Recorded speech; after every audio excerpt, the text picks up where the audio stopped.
Oke guys, jadi di video sebelumnya gue jelasin ke kawan-kawan kalau gue akan menggunakan rak siku untuk kolam-kolam yang ada di sebelah Megatank atau akuarium yang ada di Megatank. Banyak yang bertanya, emangnya kuat pakai rak siku? Jadi di sini kita ada Bang Dani, dan Bang Dani yang akan menjelaskan perhitungan mengenai rak ini. Karena kan pada umumnya orang itu menggunakan besi holo untuk rak akuarium. Jadi ini berdasarkan pengalaman aja ya. Jadi kita bukan menggurui, ini kan kita sharing. Jadi Bang Dani, di sini pertama yang mau aku tanya nih, ini material spesifikasinya apa yang kita pakai? Ini sekarang ini siku 50-50 ketebalan 6 mili. Ini 50-50 ketebalan 6 mili. Ya.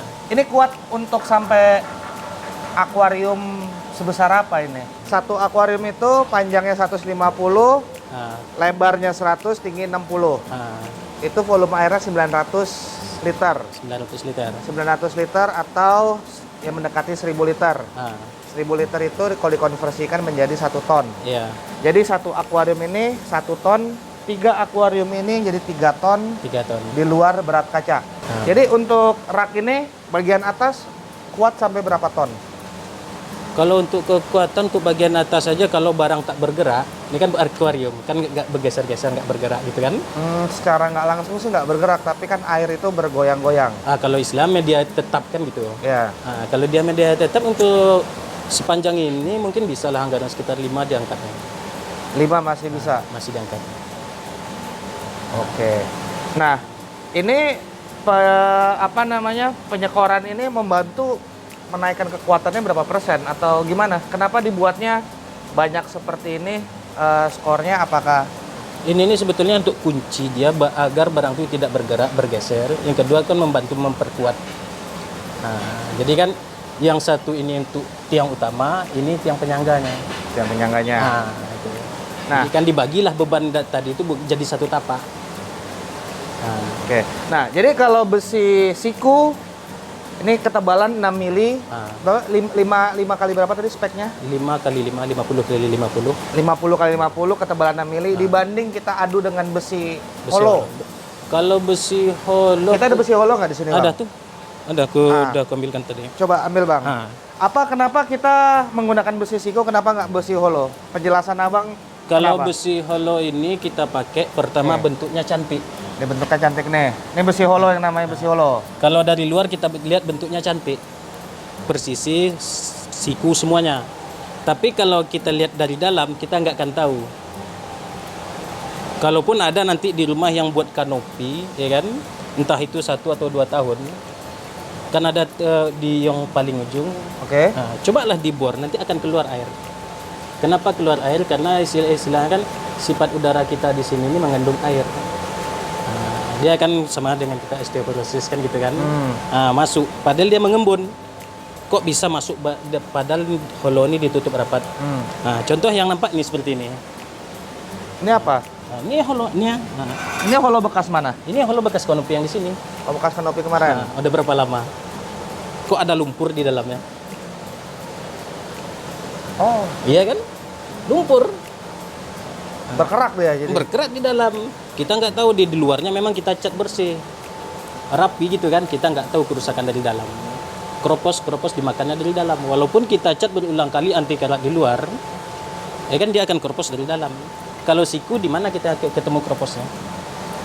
Karena dia semua bodinya kita cat. Kita cat. Kalau holo kan dalam nggak mungkin dicat. Enggak kan, masih mampu kita ngecat kecuali kita rendam dalam cat. Ya kan? Tentu memerlukan biaya berapa? Dibandingkan dengan holo dengan siku, kita carilah holo yang tebal. Dapatlah sama kita kan holo seperti holo 100 tebal 5 mili. Harga udah jauh berbeda dengan siku. Lebih murah siku? Lebih murah siku. Kalau dengan ketebalan yang sama. Dengan ketebalan yang sama? Lebih murah. Karena kalau dia udah melebihi daripada 6 siku 60 ataupun holo 100, itu tuh udah hitungannya udah main kilo. Kalau kita ini di sini bukan main kilo, istilah masih batangan di sini kan itu. Tapi kalau udah masuk dia ke konstruksi dah main kilo dia lagi. Entah bisa dia 12.000 per kilo gitu ya kan. Itu perbedaan siku dengan holo. Kalau holo dia rusaknya dari dalam. Satu lagi memang kemarin ya kan seperti kita perundingan kita awal gitu kan, Abang minta aku ingin kuat. Satu dan ekonomis kan gitu Bang Yes. Uta, gitu kan. Nah tentu aku tawarkan ke Siku. Siku pertama kali kita nggak ribet, nggak banyak macam-macam dia. Resiko pun jauh daripada ini. Nah, kalau Holo itu tadilah kita nggak nampak di dalam. Yang kita ketakutkan itu sewaktu-waktu dia kropos kata kita cantik juga, bagus juga gitu kan. Akhirnya nggak taunya ambruk makan dari dalam dia. Nah, ini kalau misalnya yang bagian atas nih, ternyata ujung-ujungnya aku taruh akuarium yang kecil-kecil masih kuat. Masih sanggup. Kan makanya itu kita kasih tiang bantu nih, tiang utama. Bantu dengan tiang-tiang apa gitu. Ini kita nggak perlu pakai skor yang miring begini di siku sini. Kalau untuk skor yang miring kita nggak perlu karena kita kan di sudut-sudut kan udah kita kunci. Dia kan tiang miring itu kan cuma entah gerak kiri kanan dia gitu kan. Oh iya, ini dari kunci nih. Jadi satu nih, Bang Agung kesini dulu. Bagian atas itu udah dikunci bareng sama pagar ini. Yang bagian atas. Satu kepiser ke dinding. Itu udah terus bagian ini di dinabolt ya? Iya, biar nggak gerak-gerak dia kan gitu. Nah, tuh bagian itu. Kelihatan nggak Bang Agung? Nih Bang. Kepiser nggak perlu banyak dia. Yang penting jangan beberapa titik ya. Terus ini juga udah dinabolt juga. Dinabolt kan ya? Iya, dinabol. Nih, tembok. Jadi ini benar-benar udah ngiket ya, nggak bakal. Ya. Ini udah di waterpass juga berarti ya? Udah di waterpass semuanya. Dari waterpass semua, jadi rata intinya.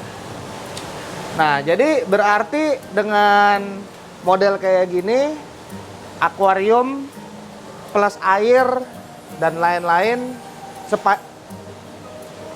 ton masih dimakan ya? Insya Allah dimakan semua. Masih bisa, Sanggup. semestinya sanggup ya? Sanggup. Nanti kan bisa di apa ya, dengan apa alat pengukur tekanan. Nanti kan di sini kan bisa tuh. Ataupun kita benang dulu kan sebelum masukkan air. Nah, masukkan air.